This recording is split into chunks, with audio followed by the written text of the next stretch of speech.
بسم اللہ الرحمن الرحیم السلام علیکم ورحمۃ اللہ وبرکاتہ۔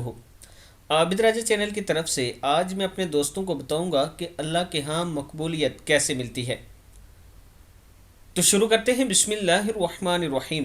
رسول اللہ صلی اللہ علیہ وآلہ وسلم نے ارشاد فرمایا، جو انسان مسلسل اللہ کو راضی کرنے پر لگا رہتا ہے تو پھر ایک وقت آتا ہے کہ اللہ تعالیٰ جبرائیل علیہ السلام سے فرماتا ہے، میرا فلاں بندہ مجھے راضی کرنے کے لیے کوشاں تھا اور اب اس پر میری رحمت ہو چکی ہے۔ یہ سن کر جبرائیل علیہ السلام اعلان فرما دیتے ہیں کہ فلاں بندے پر رب کی رحمت ہو چکی ہے۔ پھر یہی جملہ عرش اٹھانے والے فرشتے، ان کے ارد گرد والے فرشتے اور یہاں تک کہ ساتوں آسمانوں کے سارے فرشتے دہرانے لگتے ہیں اور پھر یہی بیانیہ زمین میں اتار دیا جاتا ہے۔ مسند احمد کی حدیث ہے۔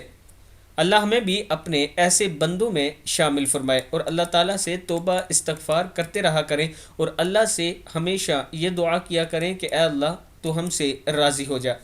اس ویڈیو کو آپ دوستوں نے آگے ضرور شیئر کرنا ہے۔ السلام علیکم ورحمۃ اللہ وبرکاتہ۔